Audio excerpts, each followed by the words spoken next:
Brett, I want to talk to you about Minnesota because you have a very good perspective on this. You talked to all the different people. I think a week ago, Thursday, I said on the panel on Special Report, Minnesota is a shall issue state when it comes to permits, and they shall issue an open carry or a concealed carry, and that it was dangerous. That was after Renee Good and before Alex Pretty were shot and killed. I don't think it's going to get better either. I don't think the left is going home, and I don't think Donald Trump's going to back off. What do you think? No, I agree with you, Hugh. I think the president's call. Can you hear me? Yeah, we got you. The president's call to the governor and also to the mayor of Minneapolis. I think that those two things, at least the tone from both sides about those calls, seem to indicate something different. I agree with you that, you know, the agitators, the protesters who are hired to do that are probably not going to leave. But with the add of, you know, state police, and maybe even National Guard, because Minnesota's, you know, engaging and working with them, I think it could change the dynamic. I mean, just having areas for protesters that are outside the operation lines of ICE agents is one thing. And the other thing is to work and give up the illegal immigrants who are already jailed for crimes.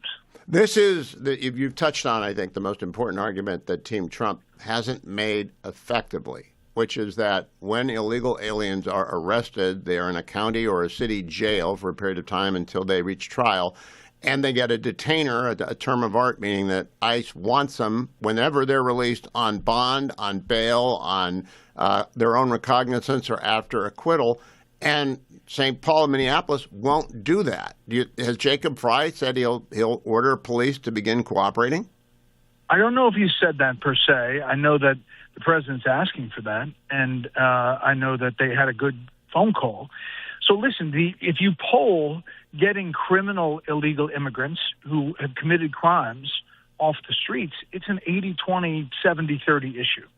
If you poll the type of stuff you're seeing on TV with ICE agents, and you add in, you know, anecdotally that people have been, you know, put into the middle of that who have not been criminal or illegal immigrants, then it goes exactly the opposite way. And I think they lost the PR narrative, obviously, in these incidents. And you know, I think it's going to change, but you're right. It could be ugly before it's better. Now, their spokespeople are, I think, in order of frequency of appearance, DHS Secretary Noem, Trish McLaughlin, the Assistant Secretary at DHS, Tom Homan, a little bit of Kash Patel, and every now and then Stephen Miller erupts on CNN. I think he goes on.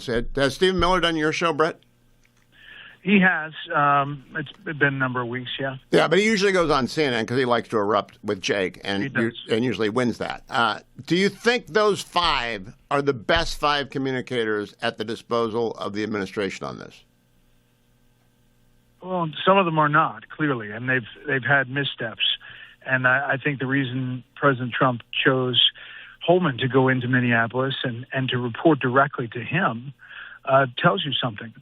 There's a dynamic in there, and Bill Malugin has reported on it. There's senior DHS officials who believe the narrative was too firm and too definite about Preddy and his motivations, as that shooting in the early hours.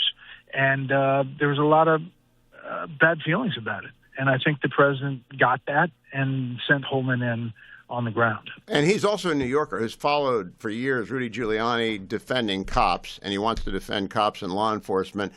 But he probably also remembers, I started my TV career 2 months before the LA riots, the Rodney King tape, and you can always stand behind police, but you can't stand forever if there's something wrong with an incident. I have no judgment. I have no opinion one way or the other because I know that it will require weeks of special forensic analysis of what happened because officer-involved shootings are always complicated.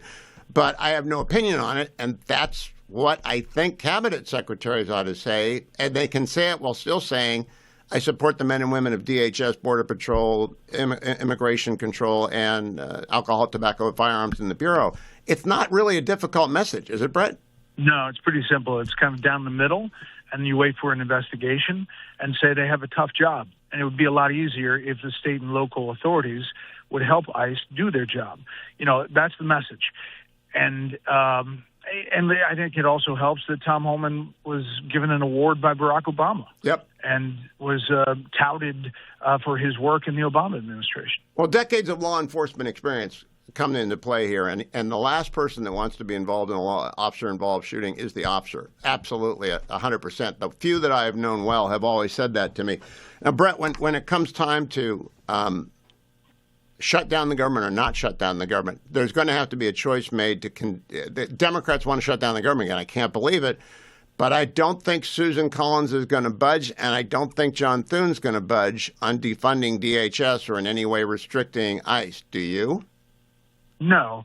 And, it's silly. The ICE has been funded through 2029, largely. I mean, it's around the edges that they're talking about additional funding, but they've been largely funded as an organization through 2029. So if you're taking away DHS funds, you're taking them away from TSA, from FEMA, in the wake of, tough travel, that could bite you. In the wake of snowstorms and other disasters, that could bite you. So politically, this is dangerous. I think that's why Chuck Schumer wants to have a meeting and a call with President Trump and try to come to some deal. And that's what I'm hearing is behind the scenes right now. For full shows, live and on demand, it's Salem News Channel.